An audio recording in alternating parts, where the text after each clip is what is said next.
Ada yang ngantuk pagi-pagi ya? Ngantuk lah, nggak apa-apa ngantuk. Yang penting jangan ngajak temennya. Kita mulai. Bismillahirrahmanirrahim. Assalamualaikum warahmatullahi wabarakatuh.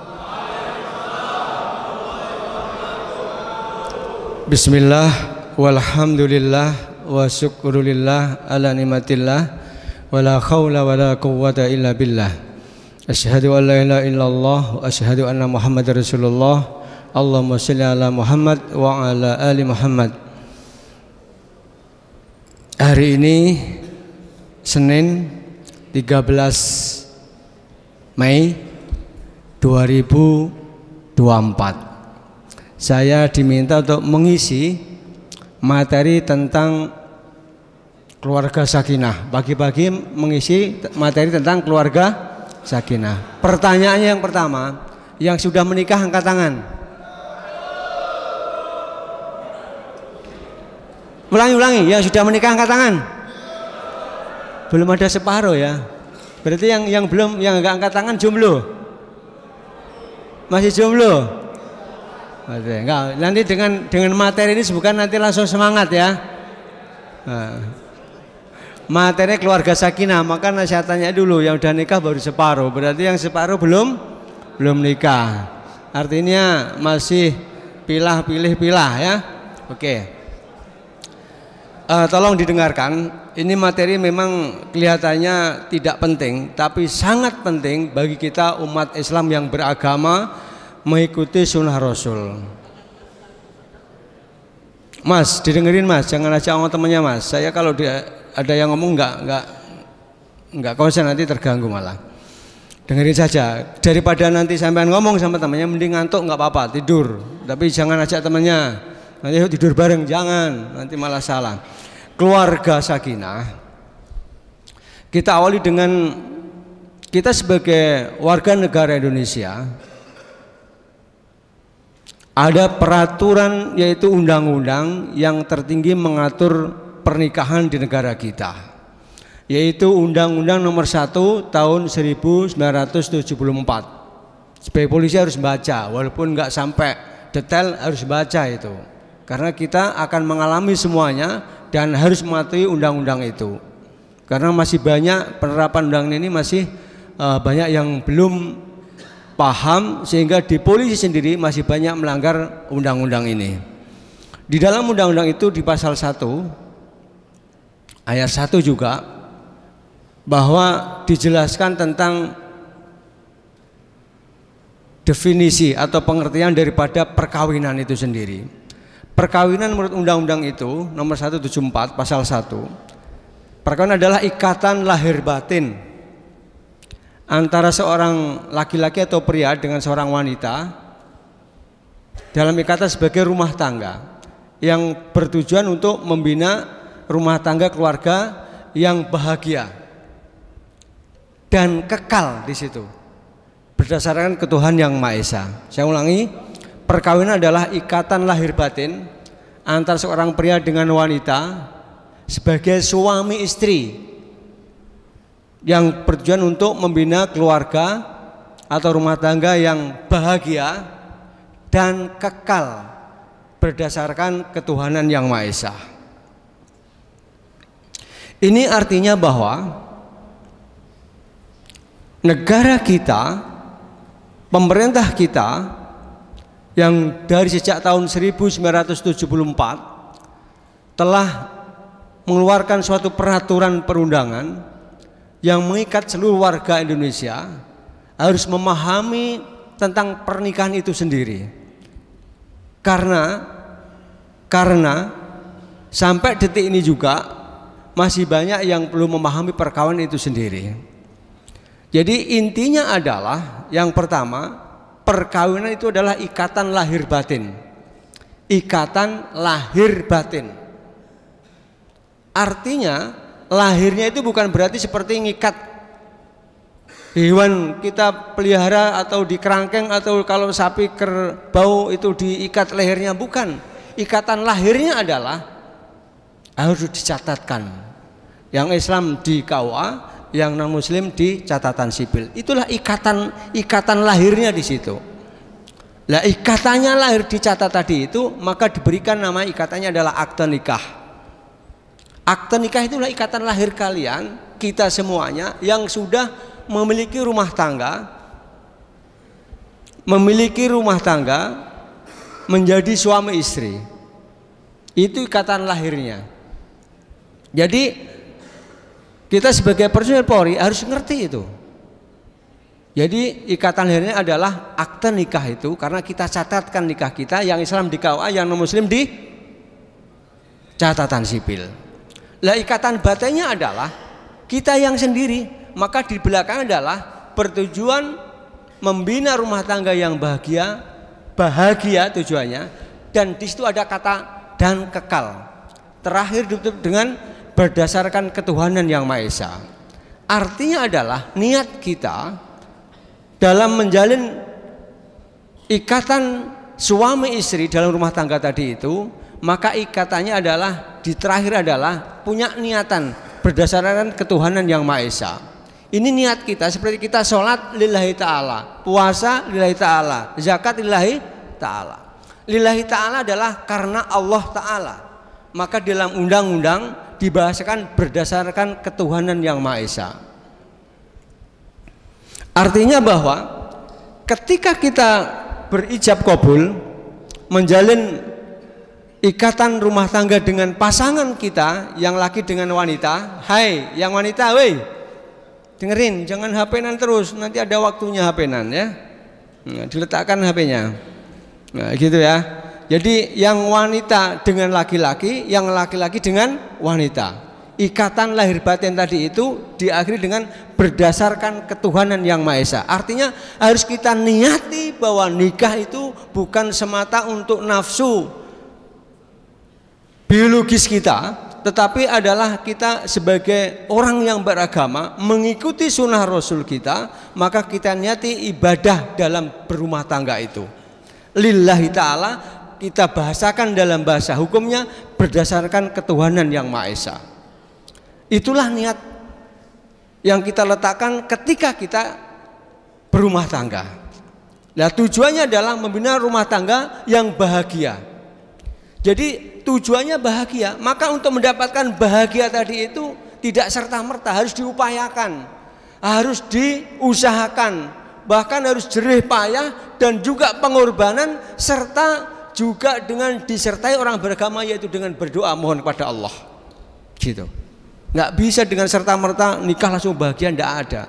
Bahagia bukan karena kaya, bahagia bukan karena ganteng dan cantik, karena banyak orang yang ganteng dan cantik cerai-cerai juga.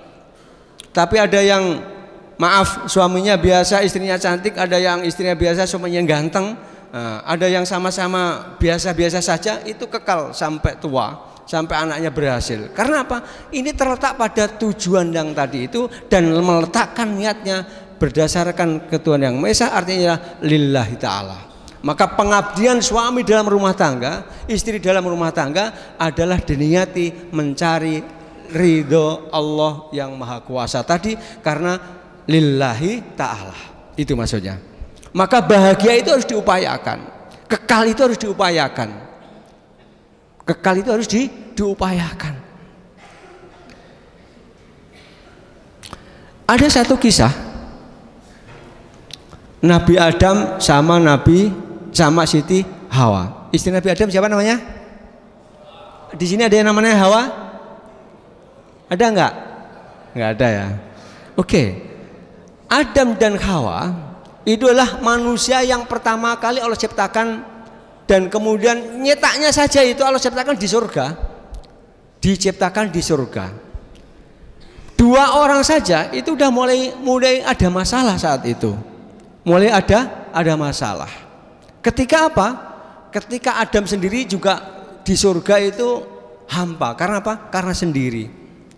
Karena apa? Sendiri. Maka minta ada temennya. Karena di surga udah ada burung, ada hewan lain, dan situ punya pasangan. Ada burung namanya piit, burung prit. Nah, di situ juga udah punya pasangan. Jadi cicit cuit. Nah, yang laki bunyi cicit, yang ceweknya bunyi cuit. Nah, disitulah Adam akhirnya kepengen, kok enak ya punya teman ngobrol. Lah saya sama siapa? Gitu loh. Jadi sampean seganteng apapun, sekaya apapun, kalau sendirian itu nggak nyaman, ya nggak? Kadang perlu sepi, tapi kadang kalau sepi terus nggak nyaman. Maka yang jomblo segera cari pasangan supaya hidupnya lebih nyaman. Nah, Adam itu minta supaya ada temannya di surga itu. Surga semuanya ada, tinggal bilang semuanya datang. Tapi kalau nggak ada temannya juga nggak bahagia. Maka akhirnya Allah berikan teman namanya Hawa. Jadi dalam sekejap seolah tidur, masih tidur. Ya katakanlah kalau di kita itu merem-meremnya itu antara sadar gak sadar. Nah, tidur ayam. Jadi ayam ini kalau tidur itu antara sadar gak sadar, karena ayam itu kan gak seperti kita. Jadi matanya masih tembus gitu ya. Nah, dari sinilah maka akhirnya Allah ciptakan yaitu Hawa. Kesimpulannya nanti kepanjangan karena setelah diciptakan Hawa itu ya namanya manusia punya keinginan. Karena apa? Di surga itu Adam disilahkan ngambil apa saja, maunya apa saja, kecuali tidak boleh mendekat pohon, satu pohon. Nah, pohon itu dinamakan oleh jin iblis namanya yaitu pohon khuldi, artinya kekal. Jadi hadza sajarah, hanya Allah bilang jangan mendekat hadza sajarah, pohon itu. Tapi namanya wanita, hai wanita, hai. Nah, ini Adam sama Hawa. Nanti biar ada pemahaman. Saat itu Hawa yang mulai kreatif. Mas Adam gitu bilangnya Hawa Mas, orang Jawa kelihatannya ya. Nah, Mas Adam gitu. Nah, kok Mas AA gitu loh, kan kita orang Sunda gitu. Olah, nggak tahu lah, pokoknya orang surga. Mas Adam, kenapa kita nggak boleh mendekat pohon itu? Ada apanya pohon itu? Jadi kalau dilarang itu manusia seolah-olah mesti seringnya penasaran. Lah, kita kan diperintah oleh Allah, kita semua sudah ada, hanya nggak boleh dekat pohon itu, nggak usah lah kita dekat itu, bilang gitu. Tapi kita penasaran, kalau hanya kan dekat itu artinya kan dekat. Kita kalau agak mendekat kan boleh. Nah, mulai menawar. Kalau dekat kan nggak boleh, kalau agak boleh gitu kira-kira. Nah, namanya juga laki-laki kalau yang minta itu perempuan satu-satunya gimana? Jawabnya Adam saat itu apalah? Oke lah kalau begitu. Akhirnya mendekat sedikit gitu kan? Mendekat sedikit.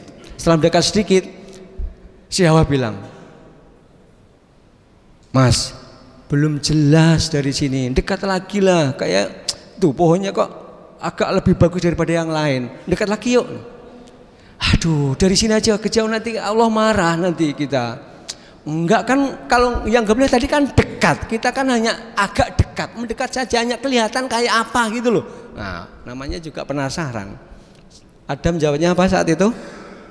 Oke lah kalau begitu. Jadi laki-laki itu kalau sudah taat sama istri kayak gitulah. Oke lah kalau begitu. Karena khawatir ngambek gitu toh. Oke. Akhirnya mendekat lagi. Kesimpulannya adalah akhirnya sangat mendekat. Begitu dekat. Bukan selesai, nggak selesai. Tuh kan, udah, ternyata buahnya lebih bagus daripada yang lain. Tuh ranum karena nggak boleh ngambil, maka buahnya udah sangat bagus, sangat ranum. Wes, kita harus megang saja, megang pohonnya kayak apa sih? Kita di bawahnya saja. Nah, penasarannya. Adam yang ngajak istri saat itu. Tidak bisa berkata-kata, hanya jawabnya satu seperti tadi. Oke lah kalau begitu. Akhirnya benar-benar mendekat sampai menempel pohon yang dilarang Allah tadi itu. Karena setan bilang itu namanya pohon khuldi. Khuldi kata dari khuldun artinya abadi. Wahai Adam, kenapa kamu nggak boleh dekat pohon itu? Apalagi nanti kamu sampai memegang dan memetik buahnya. Itu kamu nggak boleh karena apa? Itu namanya pohon khuldi. Khuldi dari khuldun artinya abadi. Kan kamu diciptakan menjadi khalifah di muka bumi. Lah sementara kalau kamu nanti dekat itu, kamu akan abadi di surga, nggak perlu ke dunia, kamu nyaman di sini. Maka kamu nggak boleh karena kamu diciptakan untuk menjadi nanti khalifah di muka bumi. Maka kamu nggak boleh dekat pohon. Itu namanya pohon khuldi. Kalau kamu dekat jadi abadi nanti. Gitu ceritanya. Wush. Gitu ceritanya, gitu loh ya. Akhirnya si Adam, oh gitu ya. Di balik itu memang ada, Akhirnya tuh kan, oh enak di mana ya khalifah di muka bumi sama kita menjadi penduduk surga selamanya, gitu kan? Akhirnya ya enak di surga lah, gitu katanya setan. Enak di surga, kamu bilang apa sudah ada, apa yang kamu kan ada semuanya di sini, dan kamu nggak usah menanam pohon ini, semuanya udah berbuah semuanya, dan kamu nggak usah memelihara semuanya, sudah tinggal memetik saja, gitu. Akhirnya disitulah akhirnya mencoba makan buahnya supaya apa, tujuannya abadi di surga, gitu loh. Itu tipu daya setan seperti itu. Maka kita kadang-kadang kena ketipu daya juga.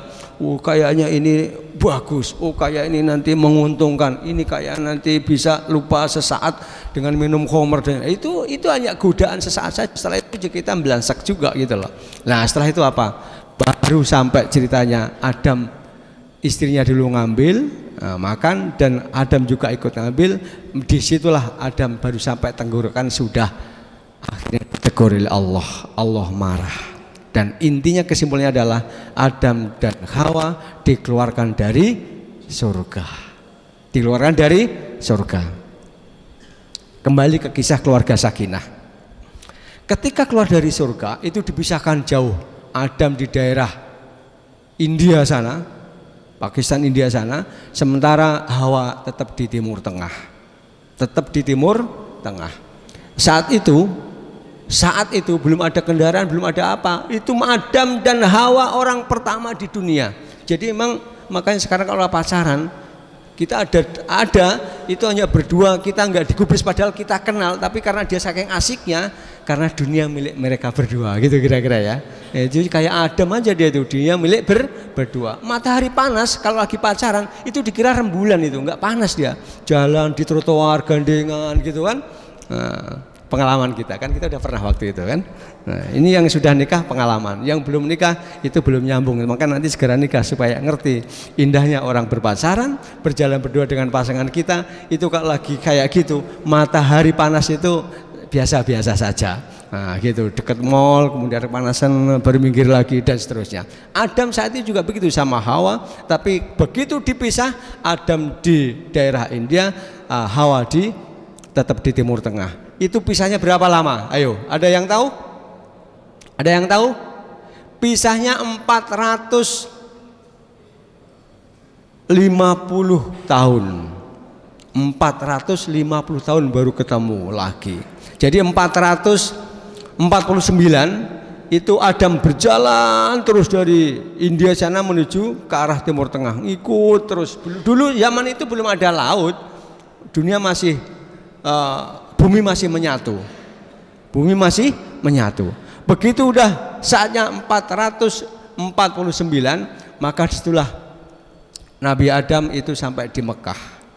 Begitu sampai di Mekah, Adam itu disitulah ketemu namanya batu yang sekarang menjadi Ka'bah. Itu dulu belum dibangun, masih batu, ada kotaknya saja, cuman kotak saja, ada batunya.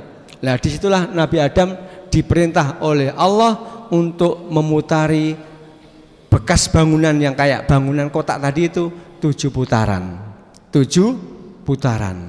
Begitu 7 putaran bacanya apa? Subhanallah walhamdulillah. Subhanallah walhamdulillah, itu doang. Nah dari situlah maka begitu 7, kemudian dia jalan terus ke arah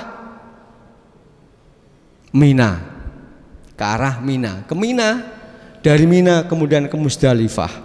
Tapi begitu berangkat itu ternyata begitu meninggalkan Mekah menuju Mina, disitulah datang istrinya yaitu Hawa. Hawa sampai di situ juga, sampai di Mekah, lihat bekas, karena Mekah zaman itu Ka'bah yang sekarang dibangun itu dulu masih dalam bentuk kotak, belum dibangun karena bangunnya adalah zaman Nabi Ibrahim dengan Ismail. Nah saat itulah maka karena Mekah itu dikelilingi oleh gunung, maka di situ adalah masih pasir. Maka ketika Nabi Adam itu muterin kotak tadi itu, maka berbekaslah kakinya, telapak kakinya. Hawa sampai di situ kaget, loh kok ada bekas kayak kaki ya? Ada bekas seperti bekas kaki. Nah disitulah maka Hawa bilang, waduh siapa ya? Padahal saya di dunia cuma berdua. Saya dengan Adam saja, gitu loh. Dengan Mas Adam. Ada yang namanya Adam di sini. Kalau yang mau kencing-kencing aja, tapi jangan ajak teman-teman kencing semuanya ya. Nanti kencing semuanya ya kita istirahat dulu lah, boleh. Oke. Setelah itu, saking penasarannya, maka diikutilah bekas telapak kaki tadi itu. Begitu diikuti, akhirnya berapa kali? 7 putaran juga. Nah, akhirnya begitu ke-7, bablas ke arah Mina, ikutlah ke Mina.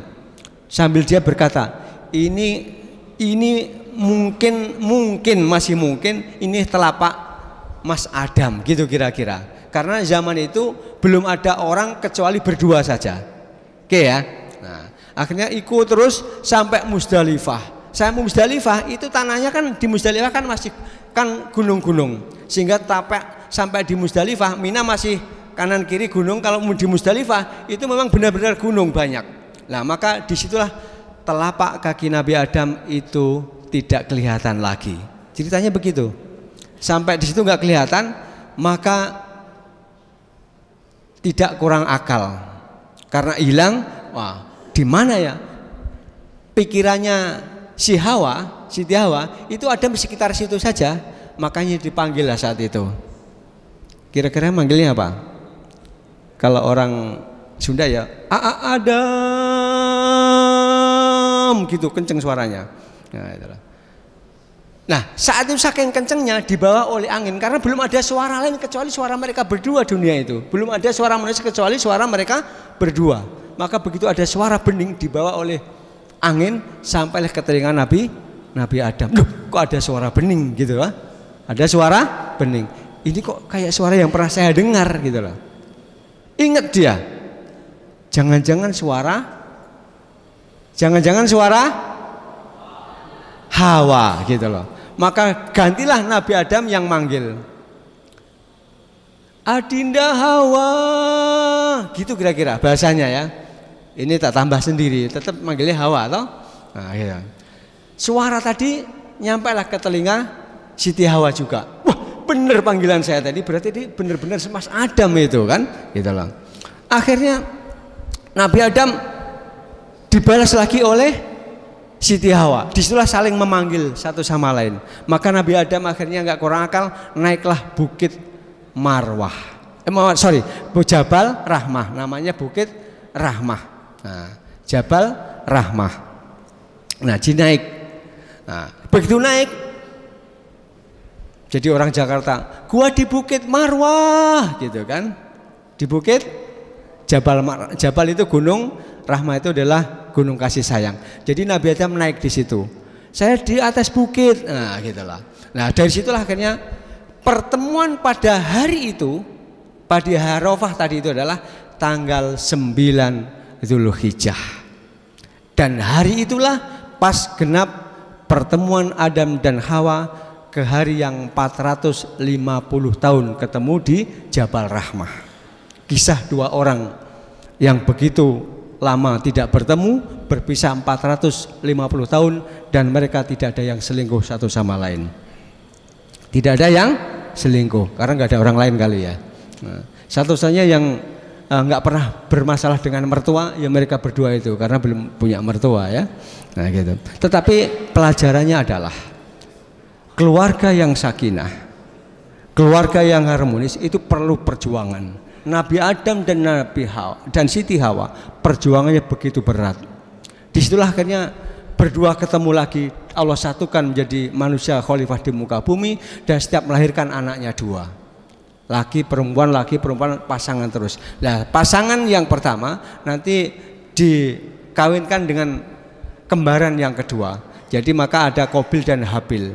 Nah, Qabil dan Habil. Qabil itu pasangannya cantik, kembarannya, lah Habil itu kembarannya kurang cantik. Tapi dikawinkan silang, yang Habil dapat kembaran dari Qabil, yang Habil dapat si istri kembaran dari Habil, dan seterusnya.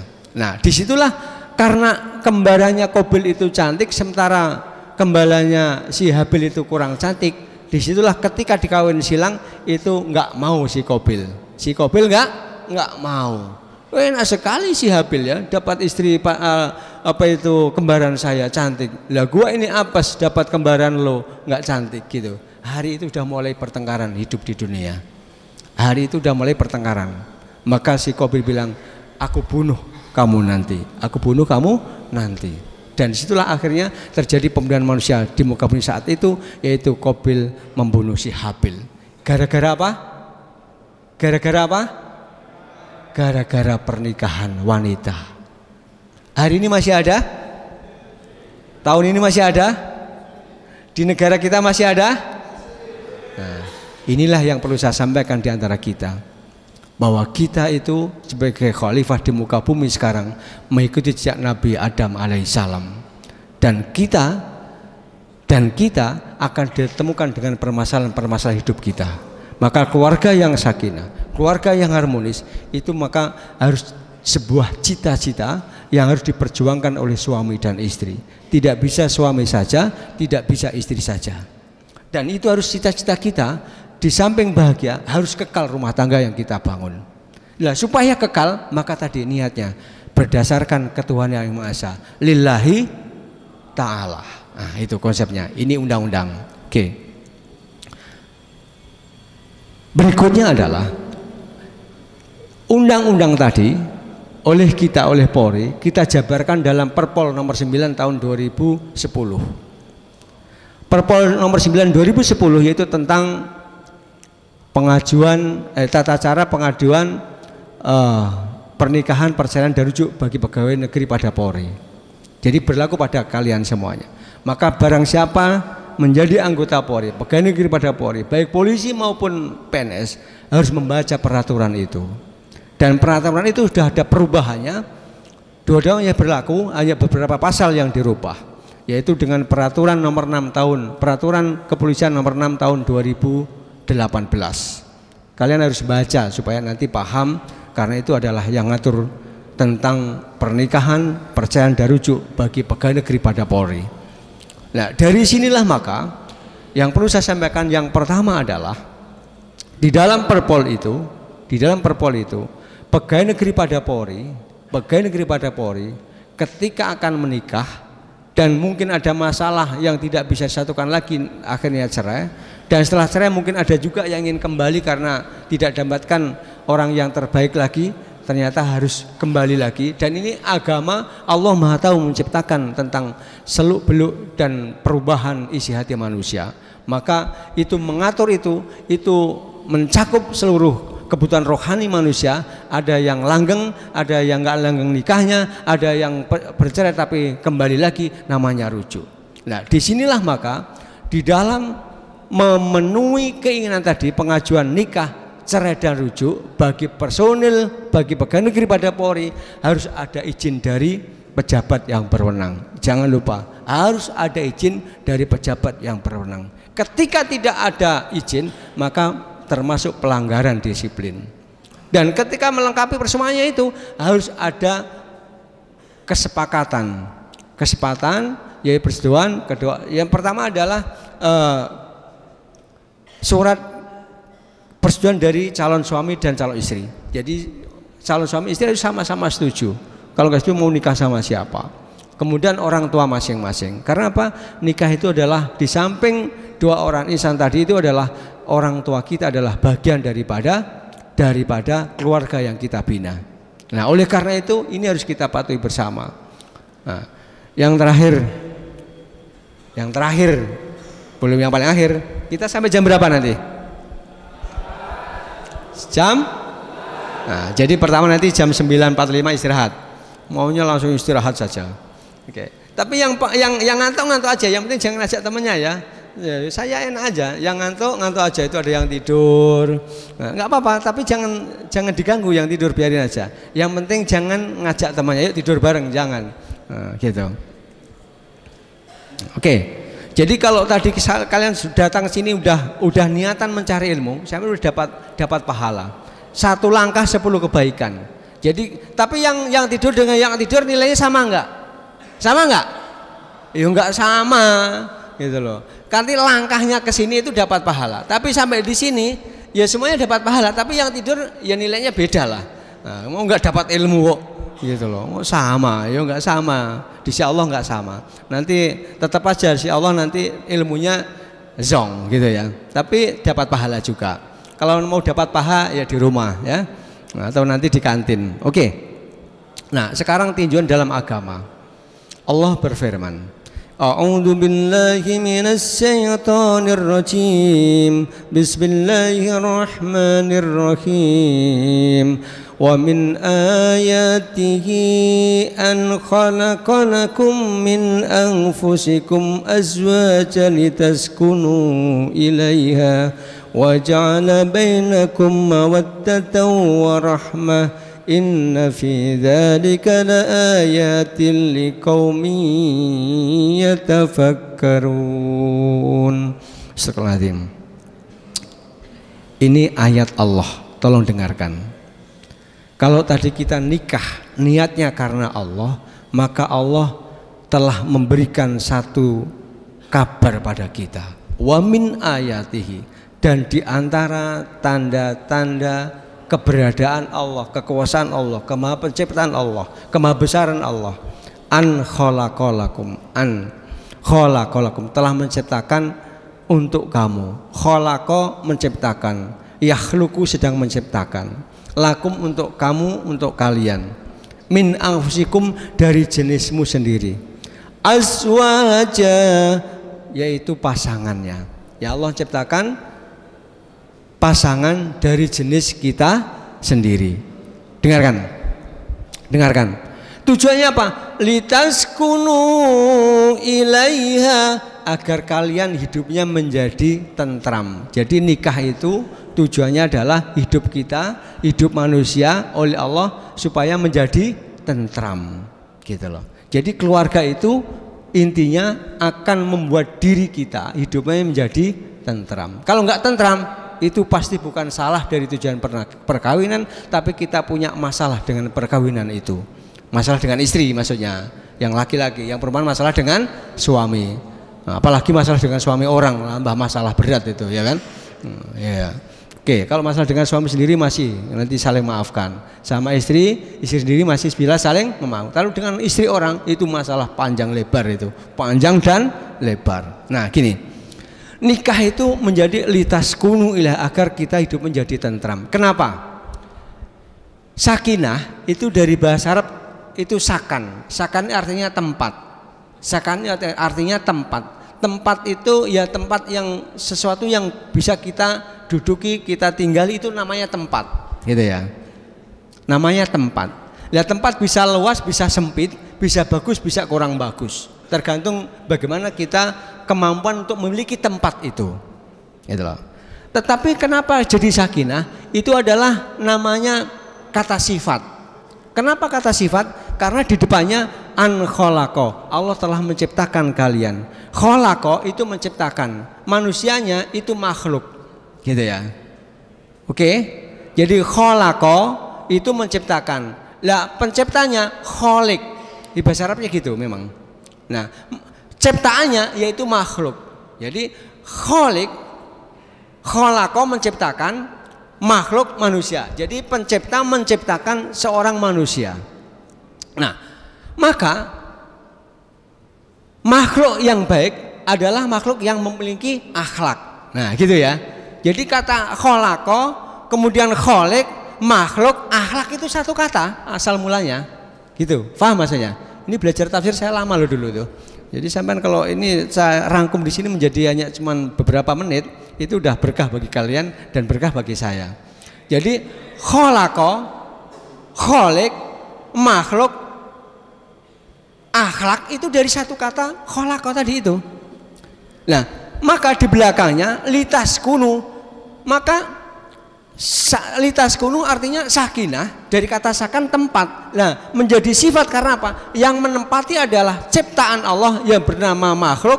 Lah, makhluk yang baik namanya makhluk yang berakhlak. Makhluk yang berakhlak inilah menjadi suami istri. Suami yang berakhlak, istri yang berakhlak, maka menjadi rumah tangga, dan rumahnya tadi itu namanya sakan tadi itu, maka yang menempati karena suami baik, istri baik, akhlaknya baik, maka hidup di rumah apapun, di kontrak pun akan menjadi sakinah, gitu maksudnya, tentram. Mama kita baru mampunya kita kontrak nggak apa-apa ya, nggak apa-apa, gitu, nggak apa-apa. Tapi rumah bagus, nggak, itu kan milik papa, nggak enak kita ikut papa terus nggak enak. Ya. Jadi rumah mertua permen nggak enak gitu loh. Apa-apa kita nanti nggak nyaman. Tapi kalau dikontrakan walaupun sempit kita nyaman, dekat kantor juga kita ada apa-apa cukup kita yang tahu. Kalau kita lagi salah paham, ngomong kenceng, yang dengar cuma kita berdua. Paling anak kita belum begitu paham gitu toh. Biar juga nanti belajar bahwa kita itu mandiri dari uang gaji, uang remon itu kita cakkan, kita manage menjadi cukup dalam rumah tangga. Bisa untuk sekolah juga gitu kan. Kalau sekolah udah nggak ada uang jabatan gitu ya nggak. Nah disitulah harus kita bikin bagaimana hidup ini bisa cukup. Orang yang nggak punya gaji aja bisa hidup, kita masih punya gaji, kontrak dulu nggak apa-apa. Itu orang di Jakarta itu semuanya dulu kontraktor semuanya, para pekontrak semuanya, akhirnya jadi semuanya bisa menjadi punya rumah di Jakarta gitu ya. Nah, jadi itulah rumah. Begitu istri, oh iya nggak apa-apa. Nah, begitu nerima, kita hidupnya tentram di situ. Nah tentram inilah namanya sakinah. Tempatnya masih rumah kontrakan gitu loh, mungkin kos-kosan gitu loh. Nah, tetapi karena kita akhlaknya baik, istri menerima, suami juga menerima, maka dia kesepakatan menempati rumah yang sempit namanya kontrakan tadi itu, atau flat atau kos-kosan satu kamar. Nah, kalau berdua itu oke, nyaman nggak hidup? Nyaman gitu loh. Itulah namanya sakinah. Jadi tempatnya sakan yang menempati karena makhluk Allah yang berakhlak. Suami berakhlak, istri berakhlak, suami soleh, istri solehah, disitulah di rumah itu jadi sakinah, tentram. Karena apa? Karena ada rasa di situ bahwa semua adalah perlu ada kebahagiaan diperjuangkan. Perjuangkan. Belum mampu makan yang setiap minggu enak karena masih sekolah, masih gaji juga kecil, jabatan masih sekolah belum ada. Ya udah, nggak usah makan yang begitu yang terlalu enak. Karena kalau makan enak terus, ya memang kelihatannya ke rumah makan sederhana, tapi kalau ngambilnya nggak sederhana masalah juga ya kan. Sampai rumah makan sederhana, tapi ngambilnya nggak sederhana, itu uangmu 1 minggu habis makan di situ ya. Habis nggak kira-kira? Nah, kalau habis masalah nggak? Masalah buat lo, saya nggak mau ikut-ikutan. Nah gitu ya. Nah makanya, ayah uangnya udah habis ini 2 minggu. Loh, habisnya buat apa? Buat makan di rumah makan sederhana. Lah, setelah itu gimana 2 bulan? 2 minggu berikutnya? Ya puasa. Nah, gitu. Ajak puasa. Nah, jadi intinya apa? Jadi semua itu harus di-manage gitu loh. Ulangi. Nah, supaya nanti gak gagal paham. Saya ulangi. Wa min ayatihi an khalaqalakum min anfusikum azwaja. Itu yang pertama, jadi Allah ciptakan manusia dalam pasang-pasangan. Tapi di ayat berikutnya, ayat Ar-Rum 22, Allah ciptakan langit dan bumi. Langit dan bumi. Langit dan bumi itu sama apa beda? Pertanyaannya, langit dan bumi sama beda? Oke. Orang buta teh bisa bedakan kok. Jadi Allah ciptakan yang pertama pasangan, laki dan perempuan itu pasangan kata Allah. Yang kedua, Allah ciptakan langit dan bumi itu juga pasangan. Nah, yang berikutnya adalah ayat 23-nya, Allah ciptakan siang dan malam itu juga pasangan. Pertanyaannya, siang dan malam itu sama apa beda? Hai Mas, hadap sini dong Mas, ngobrolnya hadap sini. Hai. Kalau ngomong tetap hadap sini. Nah gitu, oke? Nah, jangan hadap sono, kalau sono nggak kelihatan. Mas, maju yang nggak kelihatan hadap sini. Ke sini, ke sini. Itu yang nggak kelihatan. Temanmu siapa itu? Itu sebelah muka kirimu. Nah, sini lagi. Lagi kelihatan sini. Nah, gitu. Jadi kalau ngobrol nggak apa-apa, tapi sambil ngadap ke sini. Jadi supaya sambil dengar. Kalau sampean ngadap sono, itu sampean nggak menghormati yang ngomong, yang kedua nggak dapat ilmunya. Gitu ya, jangan dikira sepele. Nanti kamu kalau udah punya masalah rumah tangga, baru kamu nanti bingung nanti nyari penyelesaian. Maka ini saya ajari supaya kamu nanti ketika ada masalah, dan semoga nggak ada masalah, tapi nggak mungkin nggak ada masalah. Makanya saya ajari dari sekarang supaya nanti sampean bisa memahami menit rumah tangga menuju yang bahagia tadi itu. Jadi kalau ngobrol tetap aja sambil ngomong nggak apa-apa, hadap sini. gitu ya. Jadi ada yang masuk lah, paling enggak 50%. Tapi kalau adabnya ke sana, nanti sampean enggak dapat apa-apa. Oke, lanjut. Jadi yang pertama, Allah ciptakan laki perempuan sebagai pasangan. Yang kedua, Allah ciptakan langit dan bumi itu juga pasangan. Allah ciptakan siang dan malam itu juga pasangan. Ya, ini kesimpulannya. Yang dimaksud pasangan bukan berarti sama, bukan. Justru pasangan itu yang beda 100%, tapi saling memerlukan, saling membutuhkan, saling mengerti, saling memahami, dan situlah menjadi ibarat uang, dua sisi mata uang yang beda. Sisi mata uang itu sama apa beda? Nah, kalau sama itu namanya uang palsu. Laku enggak? Gitu. Maka laki-laki kalau tertarik sama laki-laki, itu wanita juga enggak mau. Wanita kalau tertariknya dengan wanita, itu lihat laki-laki juga enggak tertarik. Itu namanya laki-laki juga enggak jadi tertarik. Karena apa? Itu namanya, maaf, yang itu namanya LGBT, dan itu enggak laki-laki yang murni, namanya bisa juga palsu gitu ya. Nah, itu. Dan itu juga enggak baik dalam agama, dilarang. Nah, saya ulangi. Laki dan perempuan, suami istri itu seperti dua sisi mata uang yang berbeda tapi saling membutuhkan, saling memerlukan. Karena apa? Di situ kalau sama menjadi enggak laku.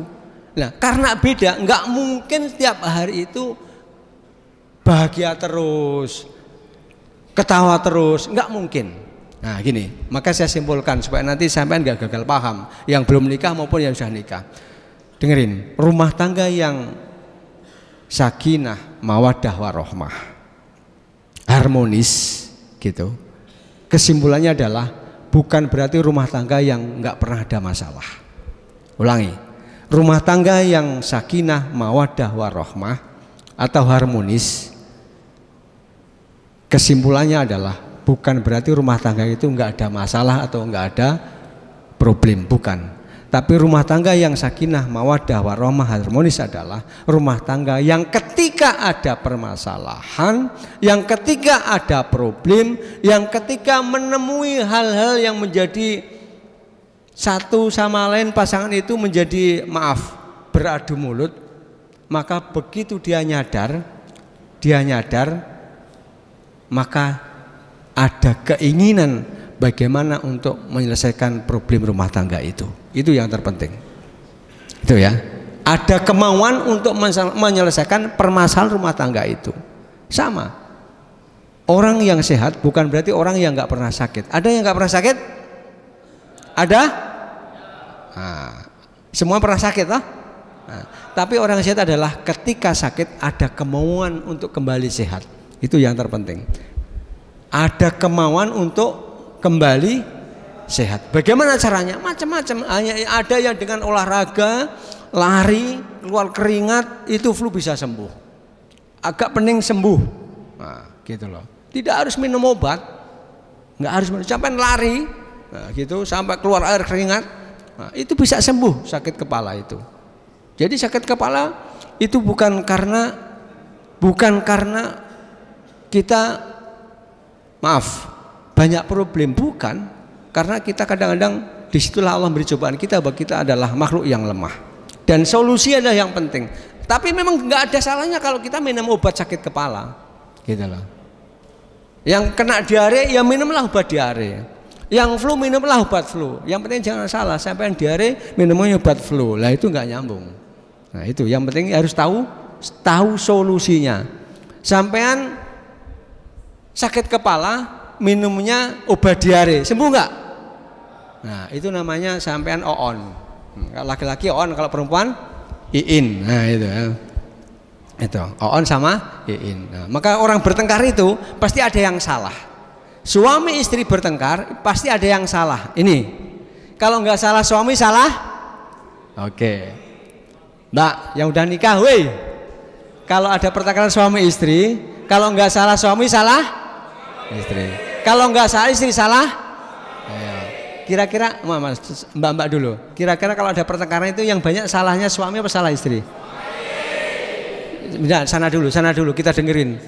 Mbak, hai, kira-kira kalau ada pertengkaran suami istri itu yang sering salah itu suami apa istri? Ayo, suami ya. Oke, sekarang saya tanya, yang bagian sini, yang sana nggak usah jawab dulu. Biasanya kalau kita di rumah, kalau ada permasalahan dengan istri, itu yang banyak salah istri apa suami? Wah, nah itu kata sini suami, kata sini istri, kata situ suami. Ini kalau kita biarkan jadi pertengkaran beneran, maka kita harus stop di sini. Ini ada pertanyaan saja. Yang jelas ada saatnya kadang suami salah, ada saatnya kadang istri yang salah. Itu yang penting. Tetapi kalau mau membahas keluarga sakinah, jangan kita berasumsi bahwa salah di pasangan kita. Begitu kita membatasi yang salah pasangan kita, itu sampai kalau pengen sakinah ya keluarganya, pengen harmonis, itu bisa nggak nyambung itu. Gitu loh. Jadi utama rumah tangga itu yang kita tuju adalah keluarga yang sakinah. Begitu keluarga yang sakinah, kemenangan bukan dalam pertengkaran, kemenangan adalah yang mampu mempertahankan keluarga supaya tidak menjadi pertengkaran, itu menjadi saling mendiamkan. Itu yang penting. Jadi kemenangan pertengkaran rumah tangga antara suami istri, ulangi, dengerin, pertengkaran rumah tangga antara suami istri yang dianggap menang oleh Allah bukan yang menang dalam pertengkaran, tetapi yang mampu menjaga rumah tangga pertengkaran menjadi ada solusinya. Itu yang penting. Percuma sampai menang pertengkaran dengan istri tapi rumah tanggamu berantakan. Sampai menang bertengkar dengan istri tapi istrimu pulang ke orang tuanya, menang apa kalah? Nah, statusnya dalam pertengkaran menang, tapi dalam hal membina rumah tangga yang Allah kehendaki sakinah sampean kalah. Dan sampean zong intinya. Percuma menang, nah gitu loh. Sama juga istri dalam pertengkaran karena nggak mau kalah sampai nggak jelas ngomongnya, nggak jelas saking supaya suami nggak bisa ngomong lagi. Menang di situ suami ya akhirnya bilang ya. Oke, udah begitu, udah gitu menanglah istri, tapi suami tidurnya miring kanan terus, nah membelakangi terus. Kira-kira menangnya itu membawa manfaat nggak kira-kira? Nah, gitu loh maksud saya. Yang penting di situ. Jadi pertengkaran di rumah tangga yang dianggap menang adalah ketika setelah bertengkar kita bisa ambil hikmah, dan setelah itu kita semakin raket, dan setelah itu kita mengatakan seperti keledai, tidak boleh kita terjerembab dengan lubang yang sama. Artinya jangan sampai terjadi pertengkaran dengan pasangan kita dengan sebab yang sama. Ya, jadi keledai saja nggak mau terjerembab dengan lubang yang sama, apalagi kita juga harus pandai jangan sampai terjadi pertengkaran dengan pasangan hidup kita dengan permasalahan yang sama. Itu namanya kalah dengan keledai. Suaminya Oon, istrinya Iin. Suaminya Oon, istrinya Iin. Istrinya Iin, suaminya Oon. Nah, gitu. Nah, kita jangan kalah dengan keledai. Nah, oleh karena itu maka sakinah tadi adalah bukan tempatnya bagus, bukan tempatnya luas, bukan di dalam itu semuanya ada, bukan, tapi penduduk suami istri yang menduduki rumah itu hatinya luas, hatinya damai, hatinya lapang. Maka disitulah yang adalah muncul perkataan atau ucapan yang baik buat pasangannya. Istrinya juga ucapan baik, perbuatan baik kepada pasangannya. Disitulah suami ucapan perbuatannya baik, istri ucapan perbuatannya baik, maka disitulah solehah menempati suatu tempat, maka akan menjadi sakinah. Itu maksudnya. Paham ya sakinah ya?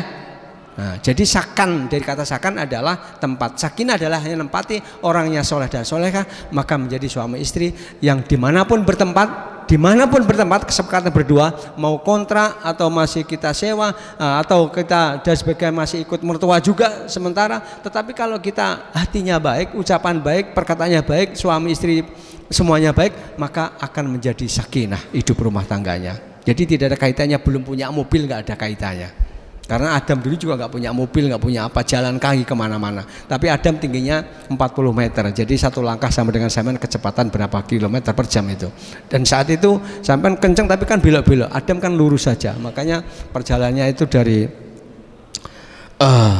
India ke Timur Tengah bisa dicapai dengan jalan kaki. nggak pakai perahu, nggak pakai apa. Nah, dari sinilah sakinah tadi itu. Maka berikutnya adalah sakinah, mawaddah warahmah. Nah, mawaddah itu adalah cinta, kemudian rahmah adalah kasih sayang. Bedanya apa? Jadi kalau mawaddah itu masih ya kayak masih feminim lah. Ibaratnya itu kita masih melihat ya cantiknya, yang perempuan lihat lakinya yang gantengnya, kemudian selain ganteng juga rapi, selain rapi juga mungkin masih penampilannya juga enak dipandang. Nah itu, laki juga itu sama, lihat wanita yang cantik, yang parasnya enak dilihat, terus ngomongnya juga nggak menyakitkan. Nah itulah cinta, mawaddah gitu loh, mawaddah. Nah, dan itu awal mula kita nikah itu macam dibarengi dengan rasa mawaddah dulu. Nah, rumah tangga itu juga begitu, kecenderungannya itu karena mawaddah dulu. Tapi lama-lama sudah punya anak dan seterusnya, itu menjadi rahmah. Karena apa? Kita udah mengerti kekurangan pasangan kita masing-masing. Oh, kalau tidur ngorok umpama kan, dulu sih pertemunya enggak, tapi lama-lama udah maaf, badan udah bertambah gendut. Nah, itu biasanya tidurnya berbunyi gitu kan. Nah, istri bilang, bangun. Nah, pertama kali masih kaget, lama-lama udah biasa saja, gitu kan. Nah, gitu. Itu kalau menjadi masalah, ya bisa masalah. Nah, maka kita yang gitulah mawaddah. Nah, kemudian rahmah itu tadi. Jadi kalau udah tua dan sebagainya, itu kita sudah memahami kekurangan kita. Seperti kepada anak kita ketika salah, semarah apapun kita hanya sebatas sesaat itu saja. Nah, gitu loh. Tapi kalau marah dengan orang itu beda. Nah, disinilah maka saya ulangi. Jadi ketika kita ada masalah dengan istri tadi itu dengan suami, kalau nggak salah kita salah suami, kalau nggak salah istri. Maka intinya adalah kita membuat komitmen kita. Ketika kita selesai, kita berpikir salah siapa ya. Nggak penting yang salah siapa. Tapi kalau kita pengen sakinah, laki-laki bisa mengawali. Mama tadi ayah yang khilaf, maafkan ayah. Gitu. Nah, pernah nggak yang sudah menikah minta maaf sama istrinya? Pernah. Mbak, pernah nggak suaminya minta maaf sama Mbak? Pernah. Mbaknya pernah minta maaf sama suami? Oke. Tuh kan, nggak percaya katanya. Jadi gini, ini beneran. Caranya adalah kalau pengen sakinah mawaddah rahmah, begitu pertengkaran selesai, pertengkaran kira-kira ada berhentinya bertengkar itu? Kira-kira kalau bertengkar ada berhentinya nggak? Capek tahu, mesti ada berhentinya. Ketika berhenti itulah mikir, kalau nggak salah saya, salah pasangan saya, gitu loh. Nah, maka disitulah kalau pengen Allah ridho, maka segeralah memulai. Beranikan diri kita, paksa diri kita awali nggak ada masalah. Kalau pengen rumah tangga kita sakinah. Tapi kalau kita pengen menang, ya kita lama nggak selesai. Tapi pengen sakinah awali. Mama, tadi ayah yang khilaf, maafkan ya, gitu. Terus jawabnya apa kira-kira? Mbaknya sebagai istri jawabnya apa? Hai, kalau suami minta maaf jawabnya apa? Mbak, yang udah nikah kalau suami minta maaf jawabannya apa? Dimaafkan, ya. Itu.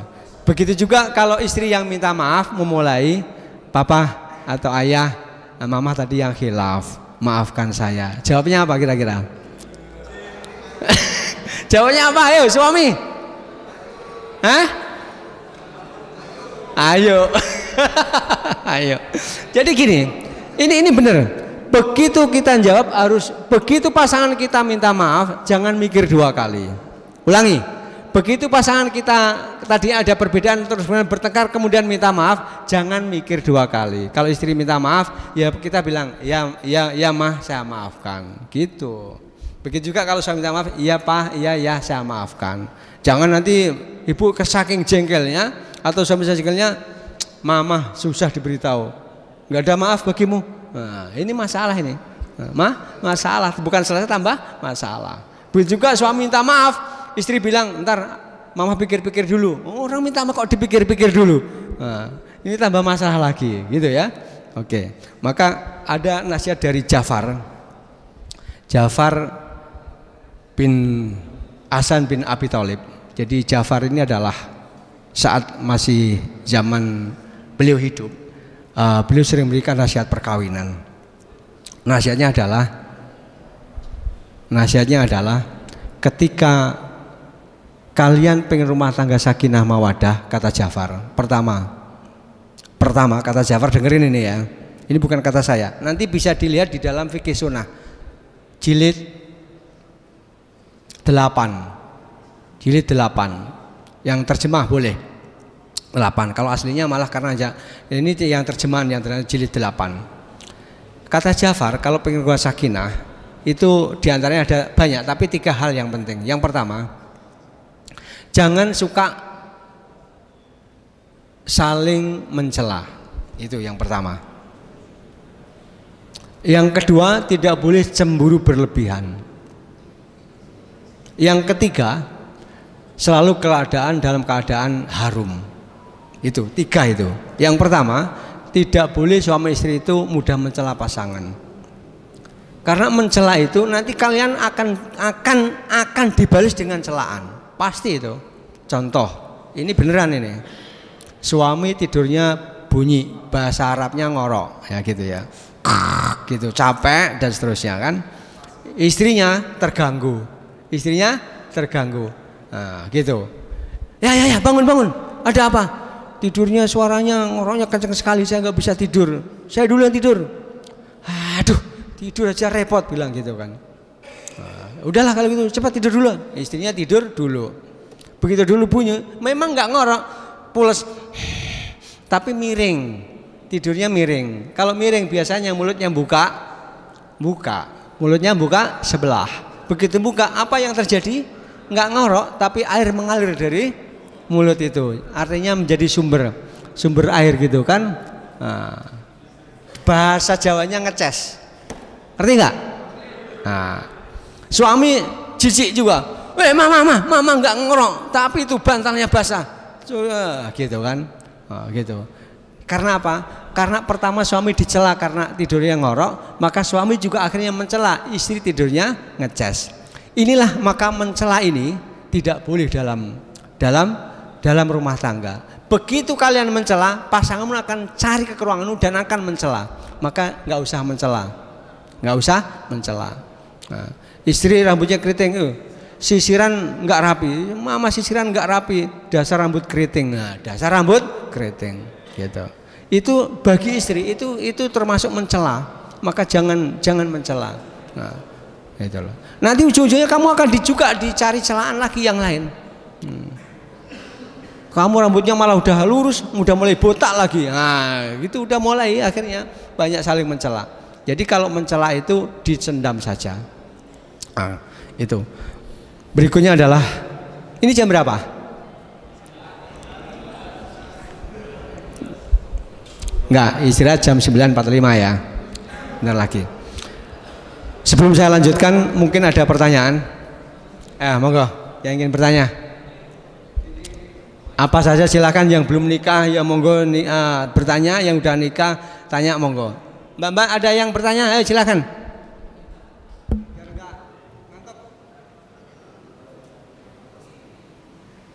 Tes.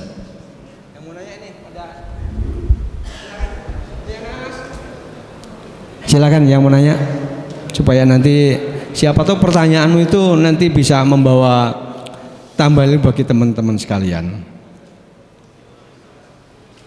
Ada nggak?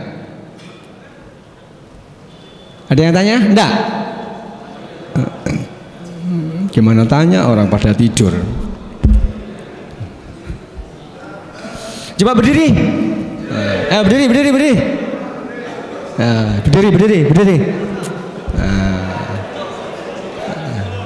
Berdiri, berarti yang belakangan ngantuk itu. Kenapa pagi disunahkan sholat duha? Biar tidak ngantuk. Satu. Yang sana, kenapa pagi disunahkan sholat duha? Ayo. Lancar rezeki. Ayo, ada yang lain? Ada yang lain? Dimudahkan urusan hari ini. Itu banyak sekali itu urusan hari ini. Ayo yang lain, mbak, ayo belum jawab. Ya dapat pahala. Pahala apa paha? Kalau paha nanti pas sarapan, paha ayam kan. Mbak yang itu belum jawab, ayo yang perempuan belum jawab. Kenapa pagi disunahkan sholat duha? Sudah ya, dapat pahala sudah. Paha juga sudah. Halo mbak dapat ingin apa? Kenapa disunahkan sholat duha? Hah? Dilancarkan rezeki. Oke, saya beritahu ya. Saya beritahu. Dan nanti sampean bisa baca-baca lagi ini sambil berdiri aja dulu. Nah, sekitar 5 menit. Sambil digoyang-goyang kakinya nggak apa-apa. Allah melalui Rasulnya sholat duha, dan duha itu mau waktu duha, jangan siang ya, jangan terlalu pagi juga. Nah, memang waktu duha itu ya waktu matahari sepenggalah, jadi udah kelihatan dan bersinar. Disunahkan duha yang pertama, di dalam sendi-sendi kita itu nanti dihitung, itu ada sekitar 360 sendi. Nah itu perlu disedekahi supaya sendi-sendi itu sehat. Nah sedekahnya sendi-sendi itu dengan sholat, maka sholat itu gerakannya harus benar, berdirinya tegak, rukuknya harus benar-benar lurus, sujudnya harus diangkat pantatnya, jangan dobrok. Nah cara berdiri dan cara sujudnya juga harus benar, jangan seperti sujudnya kalau dalam fikih jangan sujud seperti kuda atau kerbau atau onta itu ndoprok. Jadi apa? Ndoprok itu ngerti nggak? Jerum, nah, gitu kan. Maka caranya sholat itu cara yang benar adalah ketika mau sujud yang turun tangannya dulu apa kakinya dulu? Nah, lututnya dulu. Itulah supaya semuanya digerakin. Tapi kalau sampai yang turun tangannya dulu, itu kakinya itu kurang berfungsi nanti. Nah, maka orang-orang yang sholat duhanya itu benar, sholat benar dan sholat duha dilaksanakan, itu seperti orang yang bersedekah dari seluruh sendi kita, menyedekahi sendi-sendi kita. Maka barang siapa rajin sholat duha, biasanya tidak mudah kena penyakit sendi-sendi kita. Pertama, jadi dengan sholat duha Allah memberikan kesehatan pada seluruh sendi kita. Nah, maka salam itu harus kanan kiri, walaupun yang ke kiri itu sunnah. Assalamualaikum warahmatullahi wabarakatuh. Assalamualaikum warahmatullahi wabarakatuh. Harus kita benar-benar memalingkan leher kita. Nah, tapi jangan niat sholat olahraga, tapi bersolatlah dengan benar, insya Allah kita akan sehat, gitu loh. Nah, setelah itu, karena sholat duha itu seperti sedekah, maka Allah itu menyunahkan barang siapa setiap hari bersedekah. Kalau kita nggak punya uang, ya sedekah kita ya sholat duha tadi itu. Barang siapa sholat duha 2 rakaat, maka Allah anggap cukup sedekah hari itu. Itulah. Ulangi. Barang siapa sholat duha 2 rakaat, Allah udah anggap cukup sedekah pada hari itu. Itulah. Tapi kalau ada uang ya sedekah uang juga, gitu loh ya. Jangan sedekahnya sholat doang, gitu loh. Jangan sama barang siapa sholat apa itu dengan zikir subhanallah, alhamdulillah, Allahu akbar itu masing-masing 33 itu sama dengan pergi haji. Ya bukan berarti terus nggak usah pergi haji, bukan. Tetap kalau punya uang berangkat haji, gitu loh. Begitu juga barang siapa sholat duha 2 rakaat itu cukup bagi kita yang nggak sedekah hari itu sama dengan bersedekah. Nah, orang yang bersedekah Allah lipat gandakan pahalanya dan Allah buka pintu rezekinya. Maka kita disunahkan sholat duha tadi itu minimal 2 rakaat, minimal 2 rakaat. Jadi masuk masjid sunahnya tahiyat masjid 2 rakaat.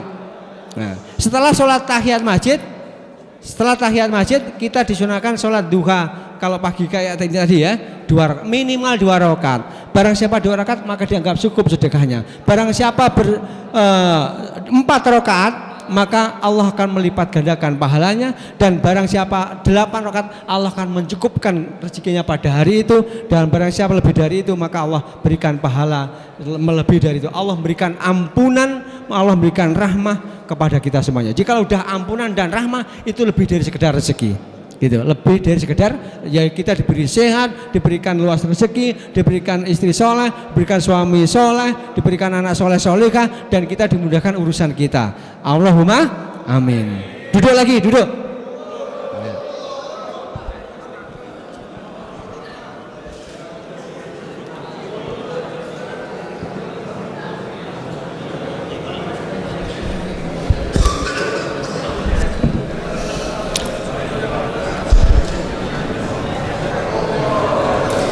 Nah, sekarang setelah berdiri ada pertanyaan? Ada pertanyaan? Oke. Oke, saya tambah berapa menit lagi sebelum istirahat. Nanti Pak istirahat digunakan ya, digunakan untuk ya yang apa? Ya mungkin yang belum duha lah, gitulah. Saya beri kesempatan 2 rakaat kan nggak lama. Nah, baca surat pendek, nggak usah baca surat Yasin kepanjangan. Nah, itu ya. Itu. Yang nggak usah surat ad-duha juga nggak apa-apa. Surat yang pendek saja yang hafal. Nah, intinya adalah hari ini dengarkan. Dengarkan, ayo dengarkan lagi sekarang. Ayo.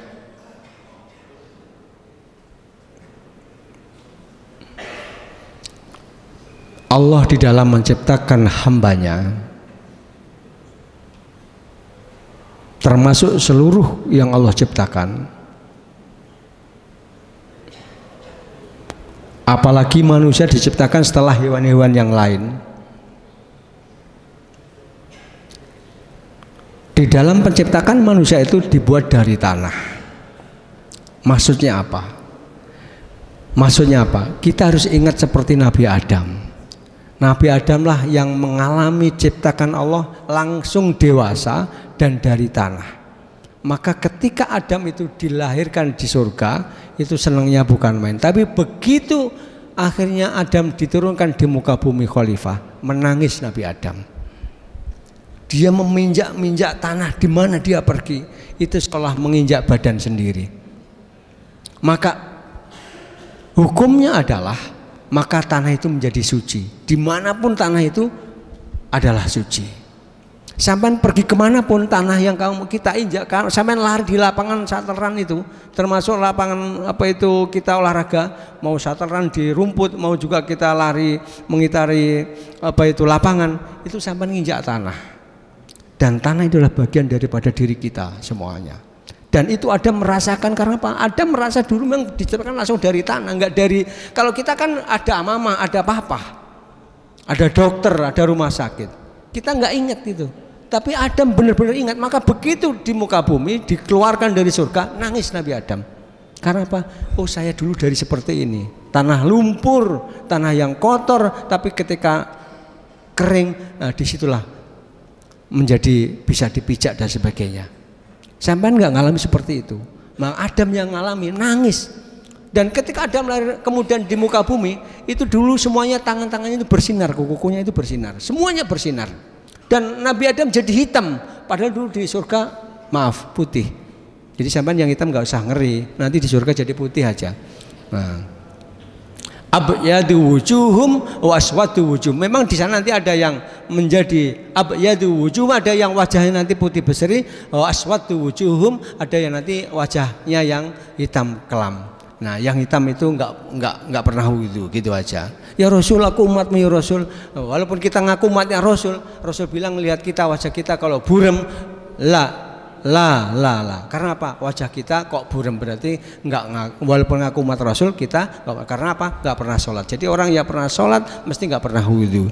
Maka orang yang pernah wudu, maka disitulah abyadu wujuhum, anggota wudu itu akan menjadi semuanya cemerlang, semua menjadi putih bersinar. Nah, di situ. Maka orang wudu itu jangan lupa awali bismillah. Kalau kita mau wudu bismillah, jadi sebelum cuci tangan bismillahirrahmanirrahim, cuci tangan, kemudian semuanya baru wudu. Itu Allah ampuni dosa kita, seluruh dosa kita yang kecil-kecil ya. Nah, gitu. Tapi kalau kita hanya wudu saja tanpa diawali bismillah, maka yang Allah ampuni adalah yang kita basuh saja. Nah, lanjut. Nah, Nabi Adam ketika dikeluarkan dari surga ke bumi, itu dulu di surga itu semua jari jemari, kuku, kaki semuanya adalah bersinar, dan semua wajah dulu adalah putih. Maka Nabi Adam menangis. Nah, maka Allah perintahkan supaya kembali putih apa? Allah merintahkan sunnah, yaitu puasa 3 hari, yaumul bid, ayyamul bid. Jadi tanggal 13, 14, 15 bulan purnama. Nah, maka dengan puasa itulah Nabi Adam, maka barang siapa puasa 3 hari dalam 1 bulan dan terus rutin setiap bulan, maka seperti puasa sepanjang tahun. Dan Nabi Adam menjadi wajahnya bersama istri menjadi putih berseri lagi. Dan kenapa Nabi Adam dulu ketika di surga itu jemarinya, kuku, jari dan tangannya itu bersinar, kemudian di dunia menjadi gak bersinar, di situ Nabi Adam juga menangis lagi. Maka ketika Nabi Adam itu saking kadang sangat gembira, lupa bahwa dulu dari surga, maka begitu dia ketika ketawa lihat tangannya lagi gak bersinar, Nabi Adam bersedih kembali. Artinya apa? Itu pelajaran. Kadang kita kalau sangat senang sampai lupa nggak bisa berhenti ketawa, maka caranya ikuti Nabi Adam, lihat kukumu bahwa kukumu adalah tidak bersinar seperti Nabi Adam ketika masih surga. Itu cara obat untuk menghilangkan ketawa yang berlebihan. Dan yang kedua adalah ada di situ juga ada obat-obatan di dalam diri kita. Sebenarnya seluruh tubuh kita udah produksi obat. Maka orang yang sariawan, al-anfus bil anfus wal aitin bil aitin, dan jadi bahwa nafas dibalas nafas, telinga dibalas telinga, udun bi udunin, dan hidung dibalas hidung, itu artinya adalah itu sepadan. Artinya apa? Ketika kita itu sakit, kita harus istighfar sama Allah. Ketika kita orang yang kena sariawan itu biasanya kita kadang-kadang ngomongin orang lain, bisa kegigit dan sebagainya. Nah, disitulah jadi sariawan. Bukan karena kurang vitamin C saja, bisa juga, tapi bisa juga karena kita kesalahan kita. Nah, orang yang mudah sakit itu biasanya mudah kecewa, kemudian setelah itu mudah sakit hati, kemudian mudah bahasa Jawanya ngambek. Nah, itu ujung-ujungnya nanti akan naik enzimnya dan menjadi sakit mah. Nah, maka hindari yang mudah tersinggung, mudah kecewa. Istighfarlah di situ. Begitu kita nggak nyaman dengan omongan orang lain, istighfar saja. Supaya apa? Kita nggak jadi benci dan kita nggak berlebihan benci sama orang. Astagfirullahaladzim. Subhanallah. Ganti dengan zikir. Insya Allah akan mengurangi kecewaan kita. Begitu kita kecewa dengan apa yang kita hadapi, dengan yang kita alami, kita istighfar saja. Supaya apa? Supaya kita nggak berlebihan dan kekecewaan kita. Karena kalau kita hitung, semuanya akan mengecewakan kita semuanya, kecuali kita bisa memanage emosi kita kembali kepada Allah. Tidak mungkin semua orang akan membahagiakan kita, tidak semua orang akan senang dengan kita, tidak semua orang akan mendukung kita, tidak semua orang itu, bahkan keluarga kita tidak semuanya itu akan sependapat dengan kita. Maka kita enggak itu, maka caranya adalah kita menyampaikan yang benar saja, belum tentu setuju, apalagi kita menyampaikan yang tidak benar. Maka ketika kecewa itu kita ganti dengan istighfar saja. Supaya apa? Kita enggak berlebihan kecewa. Begitu berlebihan kita nanti ujungnya asam lambung naik. Begitu asam lambung naik, kita masih muda oke lah. Lama-lama menjadi kronis. Kita ada yang sampai GERD dan seterusnya. Maka saya sering memberikan solusi, hindari dan kurangi rasa kecewa itu. Kecewa kepada pasangan, kecewa dengan anak-anak, kecewa dengan orang tua, kecewa dengan keadaan, kecewa dengan teman, hilangkan. Karena kecewa itu rugi diri kita sendiri. Kita marah dengan diri sendiri, kita marah dengan diri sendiri, ada yang sampai bunuh diri. Marah dengan orang lain, kita bisa memukul dan sampai juga kita ngomong kasar dan seterusnya. Maka kurangi kita marah dengan diri sendiri dan juga kurangi marah dengan orang lain. Kecewa dengan diri sendiri, kita terima apa yang Allah berikan. Kita nggak sengganteng orang-orang yang jadi pujaan orang, nggak usah. Kita apa adanya saja, kita syukuri yang kita berikan oleh Allah, kita menjadi akan bahagia. Dan kita bahagia, kita akan sehat. Itu konsepnya. Kita syukuri, oh saya kurang pintar, enggak usah kita pusing-pusing, kita syukuri itu dan kita belajar, selesai. Nah, kita enggak sekaya orang-orang teman kita pada angkatan yang sama, enggak usah, itu adalah kita enggak usah, itu adalah rezekinya masing-masing. Nah, yang penting kita punya dan kita sedekahkan apa yang kita miliki 2,5%. Jadi kita jangan nunggu kaya kita sedekah, jangan. Begitu gajian, gaji itu adalah 2,5% milik fakir miskin, gitu caranya. Sampai gaji seberapapun sampean makan, itu juga enggak bakal sampean itu puas. Tapi harus sampean bisa manage seorang beragama, 2,5% sisihkan. Begitu enggak sisihkan nanti habis kemakan kita sendiri. Sampai berapapun gaji, sampai dapat pendapatan rezeki dari manapun sebanyak apapun, sampai enggak sedekahkan, nanti juga habis. Yang kita dapat dengan baik saja itu bisa jadi haram karena kita enggak pernah sedekah. Ngerti enggak maksudnya? Itu yang penting adalah yang penting zakatnya tadi itu. Tapi supaya kita lepas dari itu, setiap dapat sedekahkan 2,5%. Itu paling gampang itu. Dapat gaji 2,5% keluarkan saja. Mama, ini adalah hak fakir miskin. Kita berikan. Kalau kita makan belum tentu jadi daging, belum tentu jadi berkah, belum tentu kita sehat, belum tentu kita juga cukup. Seberapapun kalau kita urus cukup, nggak ada cukupnya. Tapi kalau kita batasi, ini bukan milik kita, ini milik kita. Udah gitu saja. Jadi gaji itu seberapapun gaji kita, 2,5% kita keluarkan untuk fakir miskin. Segera kita berikan, yang tidak harus full, maksudnya tidak katakanlah 50.000, nggak harus 50.000. 50.000 bisa kita berikan dalam 5 hari atau setiap hari Jumat. Setiap hari Jumat 10.000, 10.000. Nah, boleh. Gitu memanagenya. Jadi kita recehkan, katakanlah dari sedekah zakat kita mama 100.000. Ya, yang 50.000 kita bikinkan 2.000-an, yang 50.000 10.000-an kita bisa sedekah supaya berkah, maka tiap hari sedekah. Nah, dari 100.000 tadi kita recehkan 2.000-an, kita ada yang 1.000-an, ada juga yang kita 10.000-an mungkin untuk kalau kita ke masjid dan seterusnya, atau sedekah fakir miskin 10.000, 5.000 boleh dari uang itu tadi. Nah, gitu loh.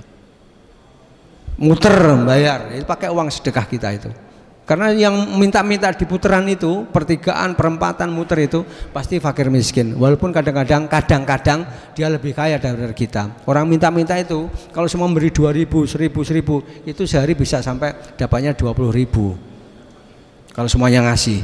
Nah, jering dapat semua yang ngasih ya. Kalau 10 orang aja bisa kali 2.000 udah 20.000. Nah, kalau kali nanti dalam sehari, udah dapatnya lebih. Itu kadang mereka itu saya baca itu beneran, anaknya lagi SD ulang tahun, jadi beli McD, itu nraktir semuanya. Padahal dia minta-minta di pinggir jalan. Sebulan dapatnya berapa? 20 juta. Kalah gaji kita toh. Nah, itu. Tapi kita nggak usah iri itu rezeki mereka. Yang kita minta adalah yang Allah berikan pada kita dan kita manage dan kita keluarkan sebelum kita makan. Supaya apa? Supaya Allah berkahi hidup kita. Itu konsepnya. Seberapapun nanti kita punya rezeki, sekarang kita manage dengan istri kita. Mama, ini dari sekian ini adalah 2,5% adalah harus kita keluarkan karena ini ada rezekinya orang duafa yang Allah titipkan melalui kita. Gitu ya, gitu caranya. Dan ini harus komitmen pada kita. Nah, saya di Mabes Polri mengelola zakat itu, namanya adalah Basnar Mabes Polri. Gaji saya juga setiap bulan dipotong 2,5%. Jadi udah nggak usah mikir, dipotong 2,5%. Udah, jadi aman. Yang diterima istri di ATM, di penggajian tinggal ya dikurangi 2,5%. Jadi yang dimakan keluarga udah, insya Allah aman. Nah, setiap dapat kita keluarkan, kumpulkan 2,5%. Supaya apa? Kita hidupnya berkah. Buat apa kita miliki semuanya tapi kalau nggak berkah? Karena kita akan ditanya nanti. Begitu menghadap Tuhan, kita akan ditanya oleh Tuhan rekaman kita. Jadi yang kelihatan saja rekaman kita itu baik semuanya enggak, apalagi yang terbesit dalam hati kita. Oh, nanti saya kalau menjabat ini saya beli ini, kalau menjabat ini saya beli. Jadi kita enggak ada cita-cita mendekat pada Allah. Bahkan ada yang orang sholat saja supaya maaf ya, sholat saja supaya Allah mudahkan rezeki. Jadi kita kadang-kadang niat sholat wajib saja itu ada supaya Allah berkahi hidup kita di dunia. Padahal kita supaya Allah berkahi hidup dunia dan akhirat. Jangan kita utamakan dunia, kita akhirat kita perjuangan supaya kita dunia tertata. Orang pergi haji, kelihatannya haji umroh, tapi niatnya apa? Supaya Allah mudahkan urusan dunia. Nah, akhirnya salah semuanya. Padahal kita haji itu kewajiban, sholat itu kewajiban. Jadi mana yang wajib? Lillahi ta'ala saja. Gitu loh ya caranya ya. Nah, maka nikah itu ya lillahi ta'ala saja. Gitu loh. Jangan takut, wah gaji saya masih belum banyak, nanti sudah banyak. Enggak usah nunggu kaya baru nikah, dari sekarang saja. Nah, jadi supaya sama-sama tahu perjuangan bahwa hidup kita itu dimulai dari kayak SPBU, dimulai dari nol. Darling dari nol ya kita ya, gitu. Nah, dimulai dari nol, tapi nggak nol banget toh. kalau udah punya gaji. Artinya apa? Supaya paham perjuangan hidup kita dari 1. Jadi hitungan itu 1, 2, 3. Enggak ada hitungan 100 dari 50. Nanti jumlahnya cuma 50. Tapi kalau dari 0, nah itu nanti 100 tetap 100 beneran. Nah, disinilah maka kita niati semuanya tadi. Sampai sekolah PTIK, niatilah cari ilmu yang benar lillahi ta'ala. Itu konsepnya. Niatilah, jangan niati dengan sekolah nanti saya bisa langsung dapat jabatan lebih tinggi. Ya itu prasyarat saja. Tapi kalau nanti sampean temanmu udah dapat sampean belum, nanti sakit hati. Gitu loh. Tapi niatilah, di samping itu bagian dari dikbang, tapi niatilah. Yang penting adalah ya Allah, luruskan niat saya, dengan sekolah ini saya dapat tambah ilmu, dan ilmu itu kalau nanti saya terapkan menjadi ladang amal soleh saya, gitu. Sampai jadi nanti di lalu lintas mengatur kendaraan, membuat kebijakan yang membuat masyarakat lebih nyaman, jadilah amal jariah sampean. Karena jalannya lancar. Jangan sampai dengan sampean ada di situ menjadi nggak lancar, ada sampean di situ menjadi lancar, itu jadi berkah. Tapi kalau sampean ada di situ jalan menjadi macet, masalah buat lo. Nah itu loh ya. Nah itu konsepnya. Sampai nanti dapat ilmu diterapkan dalam untuk kemajuan Polri ini, maka disitulah berkah ilmumu. Sampai menjadi ilmunya ilman nafian, ilmunya manfaat. Maka dari sekarang niatilah, sekarang masih mulai ini, jadilah masa PTIK ini nanti dengan niatan ya Allah berilah saya tambahan ilmu sehingga nanti bermanfaat dalam kehidupan saya, pengabdian kita di Polri, dan nanti menjadi ladang amal soleh kita, ladang lama soleh kami dalam mengemban tugas amanah yaitu kepolisian negara Republik Indonesia. Nah, karena masa depan pemimpin di tangan sampean. Nah, sekarang sampean menikmati seperti ini, nah nanti pada sampean jadi pemimpin lebih maju dari ini enggak? Gitu kira-kira. Itulah bukti bahwa sampean ilmunya manfaat, gitu ya. Jadi bukti ilmu manfaatmu adalah dari sekarang ini sampean lihatlah saat ini sampean keadaan Indonesia seperti ini. Tentu kita nggak pengen Indonesia tinggal cerita seperti Majapahit, seperti negara yang pada zaman-zaman kerajaan yang saat itu menguasai dunia, Sriwijaya, Majapahit. Tapi sekarang kan tinggal cerita, patungnya aja Gajah Mada. Tapi ceritanya kan tinggal cerita kita. Nah, sampai nanti meneruskan Polri ini, meneruskan pembangunan bangsa negara ini. Nah, sampai sekarang sekolah sekarang. Nah, sampai merasakan sekarang, terus nanti sampai pada zaman sampai jadi Kapolres, kemudian menjadi Kombes, jadi Kapoltabes, kemudian nanti sampai menjabat yang lebih lagi Kapolda dan seterusnya. Sampai mikir dari sekarang, apakah nanti saya bisa lebih maju dari sekarang atau tidak dalam membangun Polri ini. Nah ini di tangan sampean. Niat itu harus ada, dan pengabdianmu harus diniati lillahi ta'ala. Supaya apa? Supaya nanti sampean diberkahi Allah, dan nanti sampean akan menjadi ladang amal soleh sampean ketika nanti sampean saatnya pensiun, sampean meninggalkan jejak yang bisa diwariskan oleh sampean, generasi sampean kepada generasi penerus. Jangan sampai nanti jadi omongan, oh angkatan ini dulu jadi wah enggak bagus ini enggak. Nah, jangan ada cerita itu. Nah, kita harus membuat cerita kita, paling tidak anak-anak kita mengidolakan kita. Jangan sampai anak kita mengidolakan ayahnya tetangga. Jangan sampai anak-anak ibu-ibu, mbak-mbak, jangan sampai nanti punya anak mengidolakan ibunya tetangga sampean. Oh saya nggak kerasan di rumah, saya nyaman di rumahnya teman saya karena ibunya baik. Nah jangan sampai. Jangan sampai sampean juga punya anak-anak, oh saya nggak suka sama papa. Tapi saya suka sama papamu karena papamu baik dan enak kalau ngomong, nggak marah melulu. Nah ini sampean harus bisa yang gitu ya. Nah, sampean kan udah di rumah kan pernah punya orang tua. Masih ada orang tua semuanya toh? Masih ada toh? Nah, kalau orang tua marah itu bukan berarti orang tuamu benci sama kamu, tapi orang tuamu ingin lebih baik anaknya daripada orang tuanya. Itu udah konsep gitu. Tapi marahnya itu penuh kasih sayang. Lah sampean harus bisa nyontoh yang seperti itu supaya nanti sampean bisa meneruskan kepada anak-anak kalian. Nah, nanti kita teruskan kalau nggak ada pertanyaan udah jam 9.44. Saya cukup dulu. Nanti kita lanjut jam 10 tepat ya. Oke. Bagi yang belum sholat duha silahkan 2 rakaat, ada kesempatan. bagi yang pengen sholat duha, yang enggak ya enggak apa-apa karena itu sunnah. Tapi niati semuanya, baik ibadah, sholat maupun mencari ilmu, sekolah, kemanapun pergi jangan lupa dalam rangka mencari ridha Allah. Sampai ke kantor mencari ridha Allah, sampai pulang ridha Allah, dan sampai di jalan jangan lupa juga berdoa supaya Allah berkahi perjalanan kalian. Jadi orang Islam itu semua perbuatannya dipenuhi diawali dengan doa. Mau makan saja bismillah, mau ke WC bismillah, mau masuk masjid bismillah, keluar masjid bismillah, mau nyium istri aja bismillah. Nah, jangan nyium istri orang bismillah, tetap aja salah, gitu ya. Nah, gitu. Jadi kalau nggak halal itu bismillah juga nggak boleh. Kamu makan barang halal, minum khamr kok bismillah, tetap aja nggak boleh, gitu lah ya. Jadi yang baik-baik bismillah, yang nggak baik nggak usah bismillah. Nah, yang nggak baik dihindari, malah dijauhi. Terima kasih. Kita dulu, silahkan istirahat. Assalamualaikum warahmatullahi wabarakatuh.